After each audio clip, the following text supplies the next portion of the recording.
ಸತ್ಯವೇ ಗೆಲ್ಲುವುದು, ಧರ್ಮವೇ ನಿಲ್ಲುವುದು ಎನ್ನುವುದೆಲ್ಲ ಮಾತುಗಳು, ಬರೀ ಮಾತುಗಳು.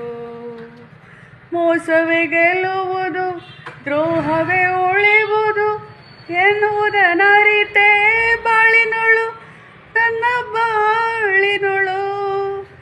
ದೇವ ಮಂದಿರದಲ್ಲಿ ದೇವರು ಕಾಣಲೇ ಇಲ್ಲ, ನ್ಯಾಯ ಮಂದಿರದಲ್ಲಿ ನ್ಯಾಯವು ಸಿಗಲೇ ಇಲ್ಲ.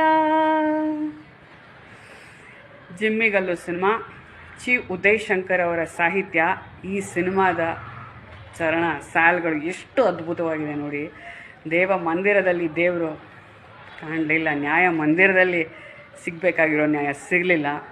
ಸತ್ಯ ಗೆಲ್ಲುತ್ತೆ, ನ್ಯಾಯ ಉಳಿಯುತ್ತೆ ಅಂದ್ಕೊಂಡೆ, ಆದರೆ ಗೆದ್ದಿದ್ದು ಮೋಸ, ದ್ರೋಹ. ಎಷ್ಟು ಅರ್ಥಪೂರ್ಣವಾಗಿದೆ ಈ ಸಾಲು. ಯಾಕೆ ಹೇಳ್ತಾ ಇದ್ದೀನಿ ಅಂದರೆ 2012ರಿಂದ ಸೌಜನ್ಯ ಪ್ರಕರಣ ಕೇಳ್ತಾ ಬಂದಿದ್ದೀನಿ ನಾನು. ಆದರೆ ಇದುವರೆಗೂ ನಿಜವಾದ ಅಪರಾಧಿ ಯಾರು ಅಂತ ಸಿಕ್ಕಿಲ್ಲ. ಆದರೆ ಮತ್ತೆ ಈ ಪ್ರಕರಣ ಮುನ್ನೆಲೆಗೆ ಬಂದಿದೆ.